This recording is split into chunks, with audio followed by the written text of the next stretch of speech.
नमस्कार दोस्तों, मेरे चैनल में आप सभी का स्वागत है। नाग पंचमी की कहानी।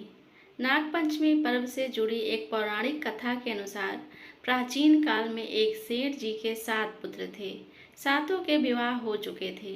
सबसे छोटे पुत्र की पत्नी श्रेष्ठ चरित की विदुषी और सुशील थी, परंतु उसके भाई नहीं था। एक दिन बड़ी बहू ने घर लीपने को पीली मिट्टी लाने के लिए सभी बहुओं को साथ चलने को कहा, तो सभी डलिया और खुरपी लेकर मिट्टी खोदने लगी।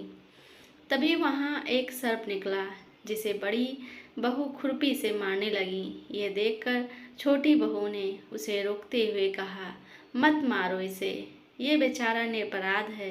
ये सुनकर बड़ी बहू ने उसे नहीं मारा।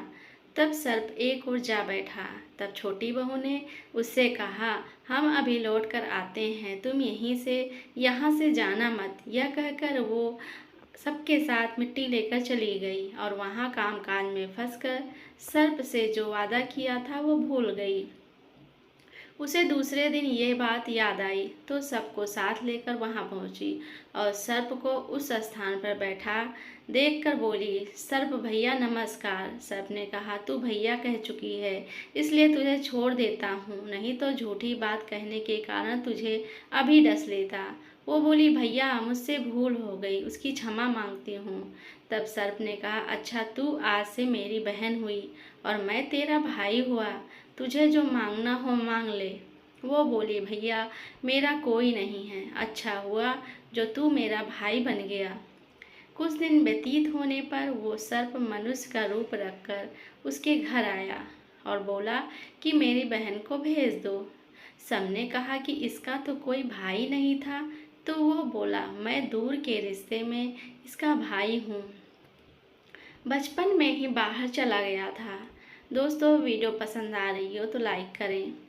उसके विश्वास दिलाने पर घर के लोगों ने छोटी को उसके साथ भेज दिया। उसने मार्ग में बताया कि मैं वही सर्प हूँ, इसलिए तू डरना नहीं और जहाँ चलने में कठिनाई हो वहाँ मेरी पूँछ पकड़ लेना।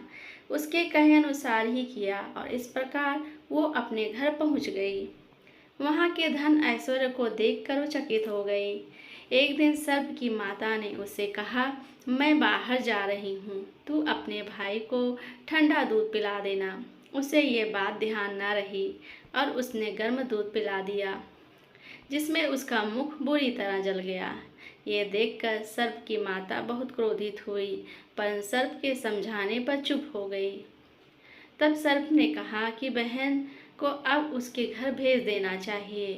तब सर्प और उसके पिता ने उसे बहुत सारा सोना, चांदी, जवाहरात, वस्त्र, आभूषण आदि देकर उसके घर पहुंचा दिया।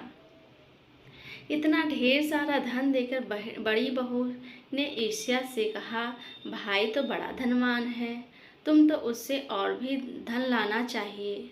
सर्प ने ये वचन सुना तो वो वस्तुएं सोने की लाकर दे दी। यह सब देखकर बड़ी बहू ने कहा, इन्हें झाड़ने की झाड़ू भी सोने की होनी चाहिए। तब सर्प ने झाड़ू भी सोने की लाकर रख दी। सर्प ने छोटी बहू को हीरा मणियों का एक अद्भुत हार दिया था। उसकी प्रशंसा उस देश की रानी ने भी सुनी और वो राजा से बोली कि सेठ की छोटी बहू का हार यहाँ आना चाहिए। राजा ने मंत्री को हुक्म दिया कि उससे वो हार लेकर शीघ्र उपस्थित हो। मंत्री ने सेठ जी से जाकर कहा कि महारानी जी छोटी बहू का हार पहनेंगी, वो उससे लेकर मुझे दे दो। सेठ जी ने डर के कारण छोटी बहू से हार मंगा कर दे दिया। छोटी बहू को ये बात बहुत बुरी लगी। उसने अपने सर्प भाई को याद किया और आने पर प्रार्थना किया कि भैया, रानी ने हार छीन लिया है, तुम कुछ ऐसा करो कि जब वो हार उसके गले में रहे तब तक के लिए सर्प बन जाए, और जब वो मुझे लौटा दे तब हीरों और मणियों का हो जाए। सर्प ने ठीक वैसा ही किया। जैसे ही रानी ने हार पहना वैसे ही वो सर्प बन गया। यह देखकर रानी चीख पड़ी और रोने लगी। ये देखकर राजा ने सेठ के पास खबर भेजी कि छोटी बहू को तुरंत भेजो।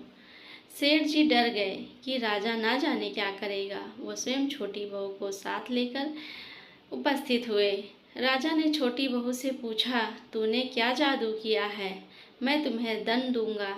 छोटी बहू बोली, राजन क्षमा कीजिए, ये हार ही ऐसा है कि मेरे गले में हीरों और मणियों का रहता है और दूसरे के गले में सर्प बन जाता है।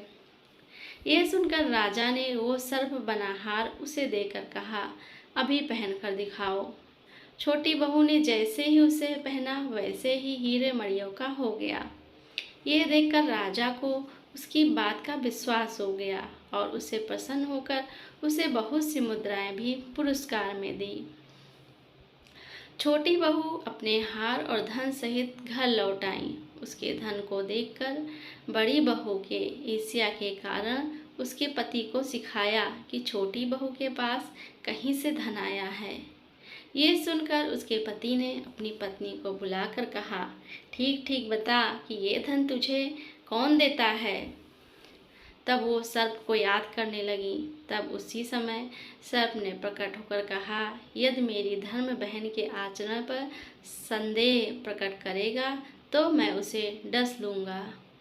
ये सुनकर छोटी बहू का पति बहुत प्रसन्न हुआ और उसने सर्प देवता का बड़ा सत्कार किया। उसी दिन से नाग पंचमी का त्यौहार मनाया जाता है और स्त्रियां सर्प को भाई मानकर उसकी पूजा करती हैं। दोस्तों, अगर वीडियो पसंद आई हो तो लाइक करें, कमेंट करें। ऐसे ही और वीडियो देखने के लिए हमारे चैनल को सब्सक्राइब करें और वीडियो को अपनी फैमिली और फ्रेंड्स में शेयर करें। कमेंट में राधे राधे ज़रूर लिखें। धन्यवाद।